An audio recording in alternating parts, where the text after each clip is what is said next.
Jain friends, मैं दीपक अब चिंतन स्टडी में आप सभी का स्वागत करता हूं।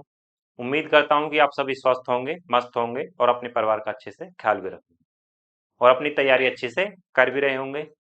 और जो भी आपको पढ़ाया जा रहा है उसका आप साथ ही साथ रिवीजन भी कर रहे होंगे। दोस्तों, रिवीजन करना भी बहुत जरूरी है, क्योंकि जब तक आप रिवीजन नहीं करोगे तो चीजें आपको याद नहीं रहेंगी। और जितना आप रिवीजन करोगे तो चीजें आपके ज्यादातर याद ही रहेंगी। तो मैं यही कहना चाहूंगा कि जो पढ़ाया जा रहा है उसका साथ ही साथ रिवीजन भी करते चलें। तो जैसा कि आपको पता है कि हमने हिस्ट्री की जो है 2 क्लास कर चुके हैं, जिसकी आज तीसरी क्लास है, जिसमें जो चैप्टर चल रहा था वो चल रहा था यूरोपीय कंपनियों का आगमन। और जिसमें हम कहाँ तक पहुंच चुके थे, हम पहुंच चुके थे जो अल्बुकर्क है वो आदिल शाह से 1510 में गोवा को जीत लेता है। तो आगे बढ़ते हैं, फिर देखते हैं फिर आगे कहानी कहाँ चलती है।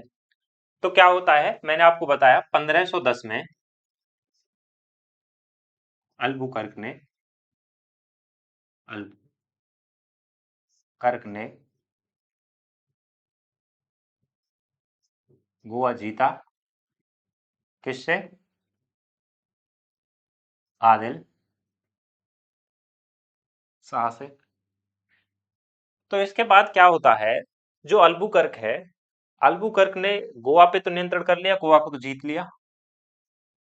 तो अब कहाँ कहाँ इनका नियंत्रण है, अभी देखते हैं कहाँ का नियंत्रण किया हुआ है। ये हमारा दक्षिण भारत है। इसमें पहले कहाँ किया है? कोचीन। फिर कहाँ पे किया है? कालीकट। फिर कन्नौर। और उसके बाद ये गोवा। तो अब कहाँ तक नियंत्रण हो चुका है? ये दक्षिण में इस क्षेत्र पर अभी इनका पुर्तगालियों का नियंत्रण है। तो अल्बुकर्क ने यहाँ तक किया हुआ है। इसके बाद जो इनकी नजर पड़ती है, अब पड़ती है इनकी, ये जो क्षेत्र है बंगाल और ये हमारा उड़ीसा। तो अल्बुकर्क क्या करेगा? अल्बुकर्क हुगली नदी के किनारे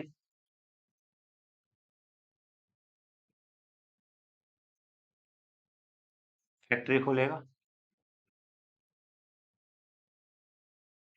और क्या किया है?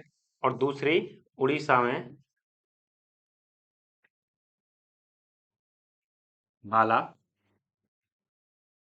बाला शोर में फैक्ट्री खोली। साथ ही जो ये फैक्ट्री खोलने का काम जो किया है, ये कारण इस वजह से, क्योंकि यहाँ पे जो बंगाल है, बंगाल में क्या होता है, हुगली नदी के किनारे, ये कहाँ है? बंगाल में। यहाँ लिख लो, बंगाल। यहाँ पे क्या होता है, कपास का अच्छा खासा उत्पादन होता है। तो कपास का उत्पादन होता है तो यूरोप में ठंड बहुत ज्यादा पड़ती है, तो ये जो कपास है इसका क्या होता है, जो सर्दियों के कपड़े बनते हैं उसमें इसका कपास का यूज होता है। तो इसका अर्थ से क्या होता है, जो भी कपास होगी उसका जो उत्पादन होगा उससे कहाँ लेके जाएंगे? यूरोप लेके जाएंगे, और वहां से क्या होगा, वहां पे इनके कपड़े बनाए जाते हैं। तो इसी क्रम में इसने कहाँ का फैक्ट्री खोली है, एक उड़ीसा और दूसरा बंगाल के हुगली नदी के किनारे पर। अब आगे क्या करता है, ये आगे कहता है कि जो लोकल हैं उनके साथ वैवाहिक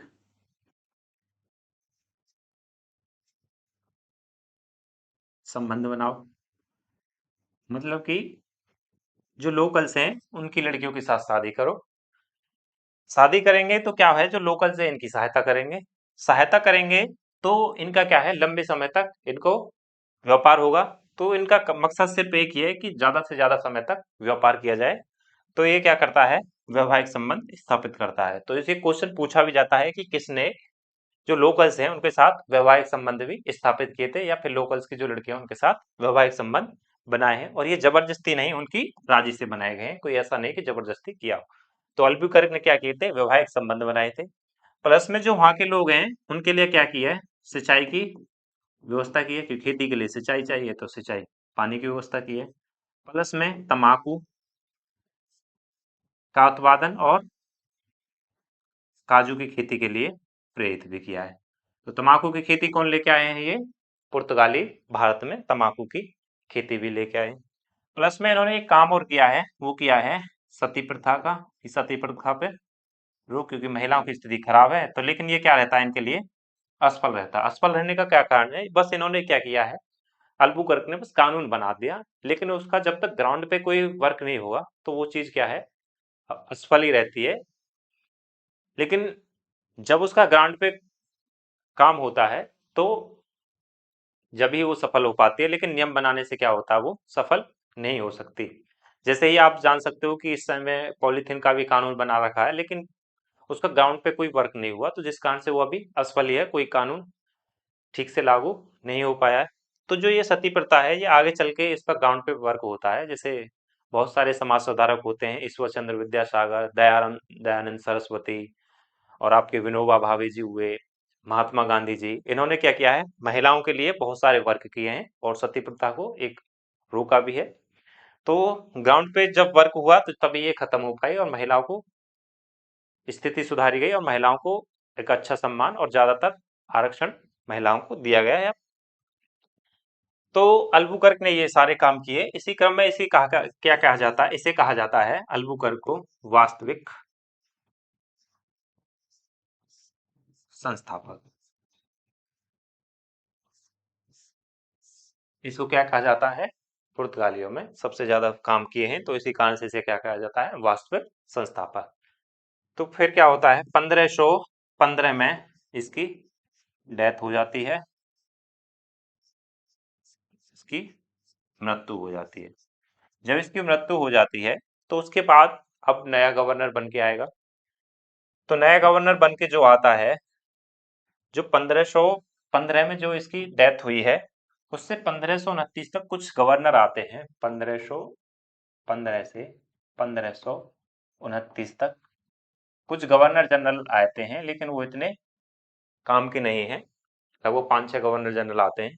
लेकिन उसके बाद एक गवर्नर जनरल आता है 1529 में, जिसकी एंट्री होती है, और 1539 तक रहता है, जिसका नाम है नीनो दा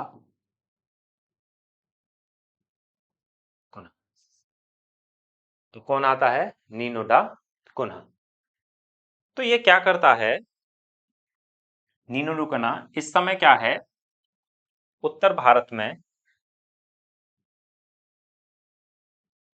जो ये वाला क्षेत्र है, यहाँ पे क्या है, हुमायूं मुगल वंश की स्थापना हो रही है, बाबर की डेथ हो रही है और हुमायूं गद्दी पर बैठ रहा है। क्योंकि जब ये आता है तो इसी समय क्या होता है, 1530 के आसपास, तो कौन है, हुमायूं गद्दी पर बैठ रहा है।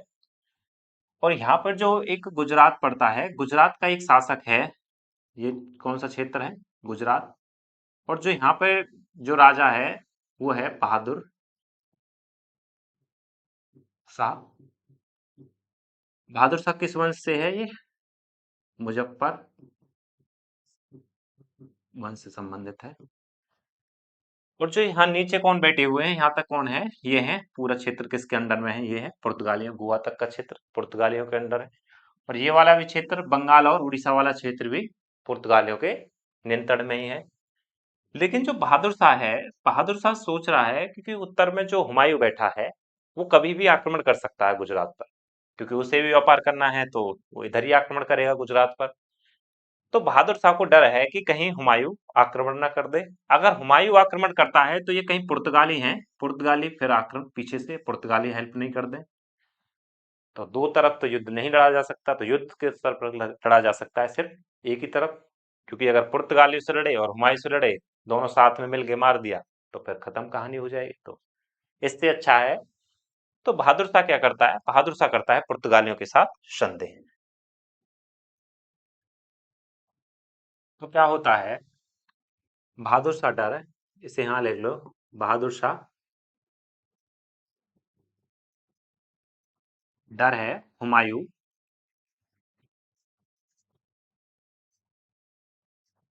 आक्रमण ना कर दे। इसी क्रम में क्या करता है, बहादुर शाह प्लस पुर्तगालियों के साथ, पुर्तगालियों में कौन है, नीनो डा कुना। तो बहादुर शाह और पुर्तगालियों के बीच एक संधि होती है, वे कौन सी संधि होती है, बेसिन की संधि। कौन सी, इनके बीच में होती है बेसिन की संधि। और इस बेसिन की संधि में क्या होता है, जो ये बेसिन की संधि होती है इसमें क्या है, इसमें बेसिन, एक तो बेसिन वाला क्षेत्र, प्लस में बॉम्बे, ये किसको दे दिए जाते हैं, पुर्तगालियों को।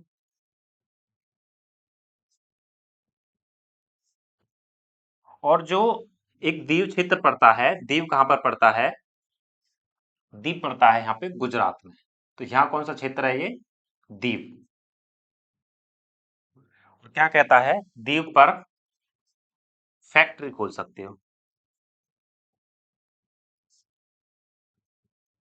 क्या कहता है, फैक्ट्री खोलने की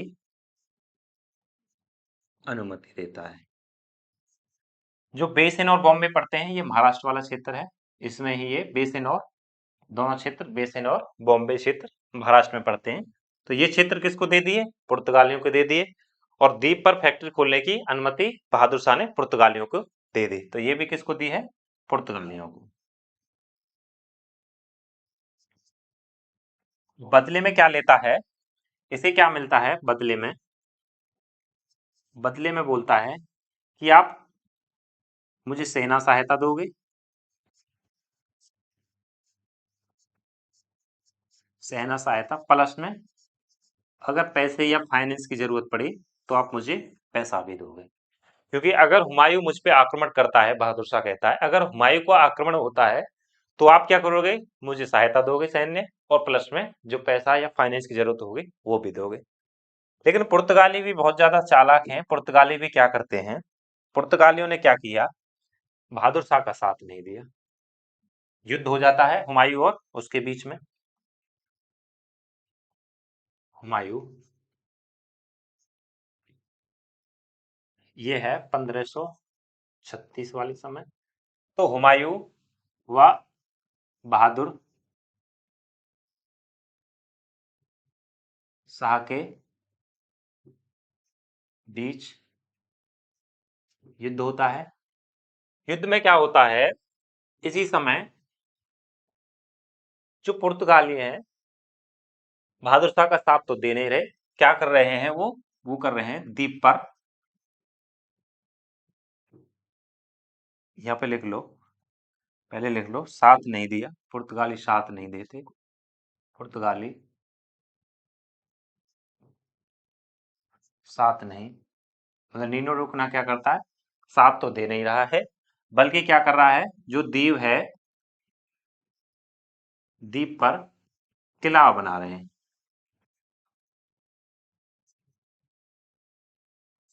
उधर क्या है, बहादुर शाह हुमायूं से लड़ रहा है, और इधर ये क्या कर रहे हैं, साथ देने की बजाय द्वीप पर किला और बना रहे हैं। इस वजह से क्या है, बहादुर शाह नाराज होता है। इसी कारण क्या होता है, बहादुर शाह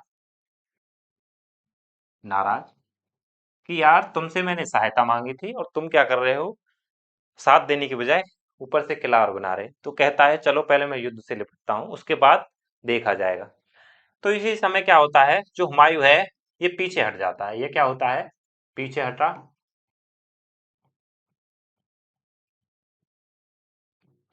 और फिर क्या होता है, बहादुर शाह का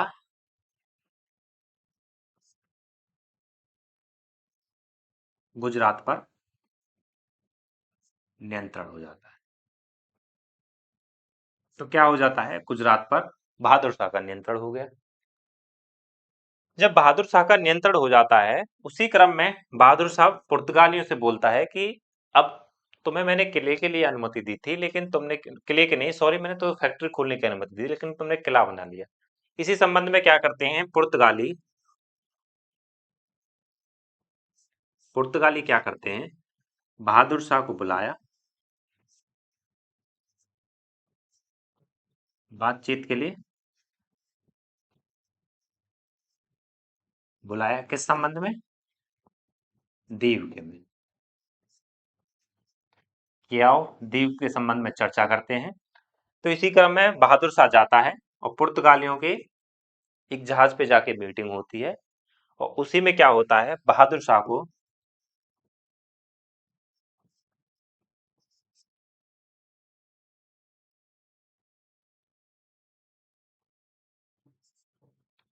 बहादुर शाह को जहाज में ही डुबाकर मार दिया जाता है। क्या हुआ, बुलाया था मीटिंग के लिए और काम क्या कर दिया, बहादुर शाह का चैप्टर ही खत्म कर देते हैं। तो बहादुर शाह का क्या हो जाती है, डेथ हो जाती है। अब क्या होता है, पुर्तगालियों का किस पे नियंत्रण हो गया, पुर्तगाली या नीलो डिकोना ने किस पे नियंत्रण कर लिया, एक तो द्वीप पर था तो द्वीप पर तो किला बना ही लिया, प्लस में अब गुजरात और अब महाराष्ट्र वाला क्षेत्र जिसमें बॉम्बे और बेसन है। तो कहाँ का नियंत्रण हो गया है पुर्तगालियों का, ये वाला क्षेत्र यहाँ पर, और यहाँ पे गुजरात आपका, महाराष्ट्र और ये वाला क्षेत्र जो केरल का निकट कन्नौर वाला क्षेत्र और गोवा वाला क्षेत्र इन्होंने अपने नियंत्रण में कर लिया इनोडू गुना ने। तो इसके बाद क्या होता है, अब ये इनकी जो, अब इनके हाथ में पूरा कंट्रोल है। लेकिन अब क्या होगा, धीरे धीरे क्या होगा, अब इनका पतन होना चालू होगा। तो पतन का कारण क्या है, पतन, पुर्तगालियों का पतन। इसके बाद क्या होगा, अब पुर्तगालियों का धीरे धीरे पतन होगा।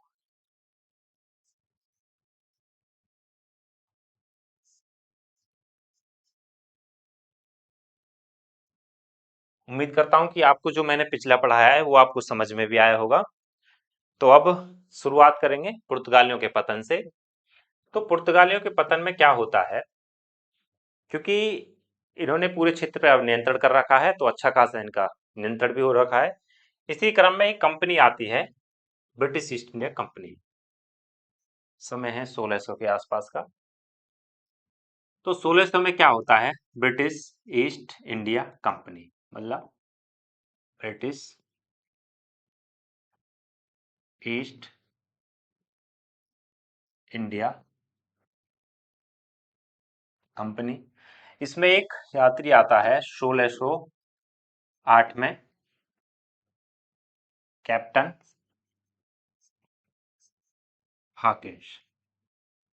कैप्टन हॉकिंस आता है, और जो जबकि ब्रिटिश ईस्ट इंडिया कंपनी आ रही है, ये क्या है, अपनी नौसैनिक शक्ति को मजबूत करके लेके आ रही है।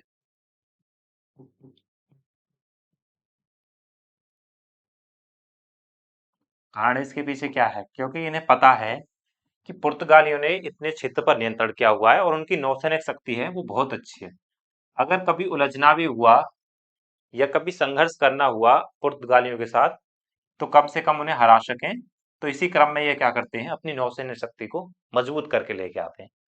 तो कौन आता है, ये आता है 1608 में कैप्टन हॉकिंस। कैप्टन हॉकिंस इस समय क्या है, जो मुगल है, मुगल में इस समय जहांगीर का शासन चल रहा है। तो जहांगीर से ये जहांगीर के दरबार में जाता है।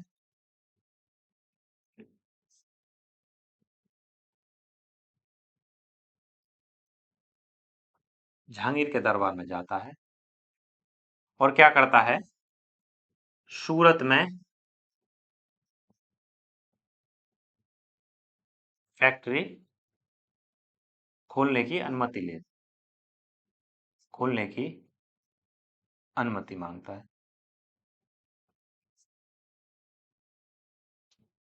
कैप्टन हॉकिंस कहाँ गया, जहांगीर के दरबार में जाता है, सूरत में फैक्ट्री खोलने की अनुमति मांगता है। सूरत कहाँ पड़ता है, गुजरात में पड़ता है। लेकिन जहांगीर क्या करता है, जहांगीर क्या करता है, मना कर देता है। जहांगीर ने क्या कर दिया, मना कर दिया। इसके पीछे कारण क्या था कि पुर्तगालियों के साथ जहांगीर का अच्छा खासा संबंध है और पुर्तगालियों से मिलकर ही जहांगीर का दरबार चल रहा है, इसी से सारा व्यापार पुर्तगालियों के साथ हो रहा है। कारण, कारण लिख लो कि सारा व्यापार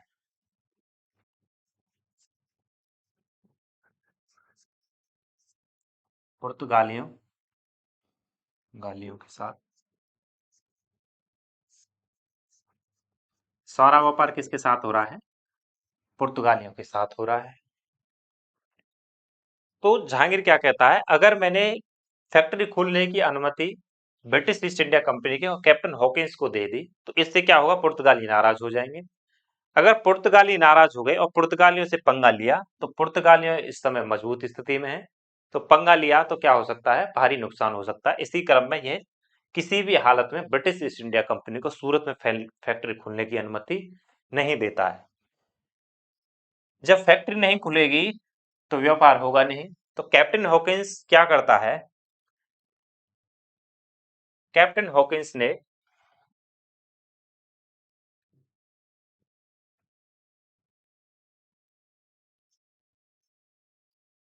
क्या किया? ब्रिटिश लोगों को हराया। नहीं, ब्रिटिश ने पुर्तगालियों को हराया, सॉरी।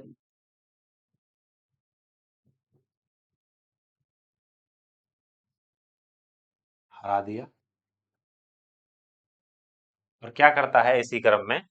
इनके साथ शिवोली की संधि करता है। कौन सी?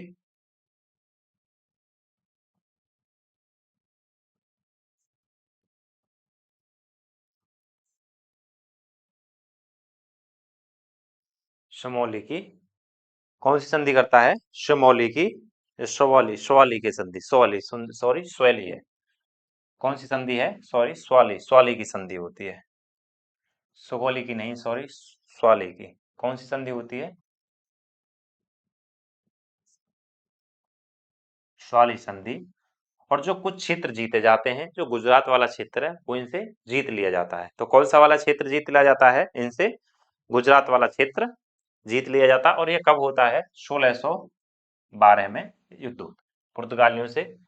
स्वाली की संधि होती है, और 1612 में क्या होता है? इनको हरा दिया जाता है। कारण किसको क्या है? क्योंकि ये क्या है, कैप्टन हॉकिंस जो ब्रिटिश है, इनकी क्या है, नौसैनिक शक्ति बहुत अच्छी है। हार गए। हारने के बाद क्या होता है, जहांगीर को पता चलता है। तो जहांगीर देखता है कि यार पुर्तगाली तो हार गई।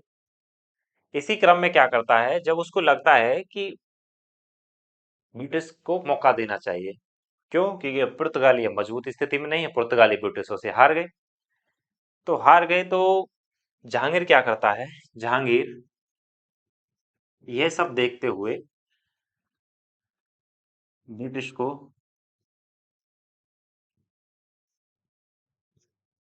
क्या करता है? फैक्ट्री खोलने की अनुमति देता है। तो जब फैक्ट्री खुल जाएगी तो ब्रिटिश अब व्यापार करना चालू कर देंगे, तो इनका व्यापार हो जाएगा। अब धीरे धीरे इनका धीरे धीरे पतन होना चालू हो जाएगा। जिस समय ये बहुत मजबूत स्थिति में थे, जो 1500 से लेकर 1600 तक पुर्तगालियों का पूरे क्षेत्र पर नियंत्रण था, अब उनका धीरे धीरे पतन होना चालू हो गया है, क्योंकि अब ब्रिटिश ईस्ट इंडिया कंपनी आ गई है। इसके बाद अब धीरे धीरे इनका पतन हुआ। इसी क्रम में क्या होता है, जो बंगाल वाला क्षेत्र है, वहां पे एक घटना हो जाती है कि जो पुर्तगाली हैं वो उनके दासों को छेड़ देते हैं। जिस क्रम में शाहसूजा क्या होता है, शाहसूजा ने क्या किया? पुर्तगालियों को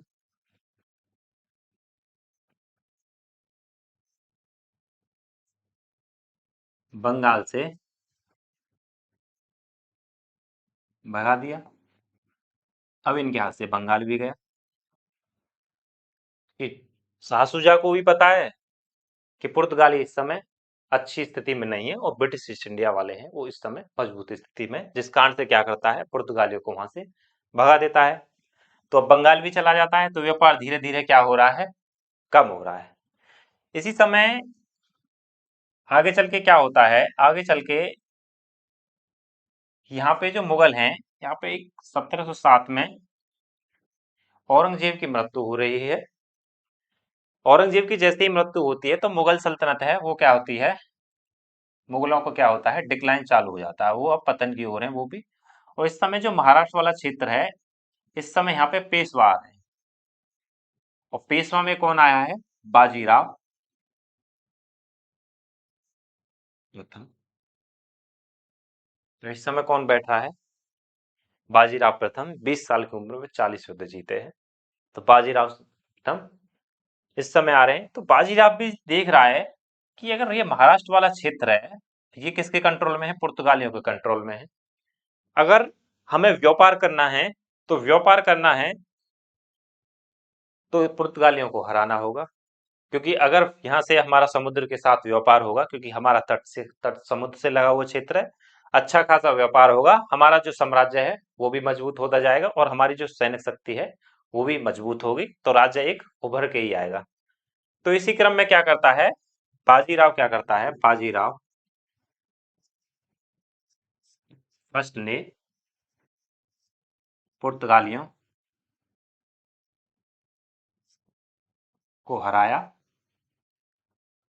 और संधि की इनके साथ, बेसिन की, फिर बेसिन की संधि की है। बेसिन महाराष्ट्र में पड़ता है ना, तो बेसिन की संधि होती है, संधि होती है बेसिन की। और इस संधि में क्या होता है, बॉम्बे प्लस में बेसिन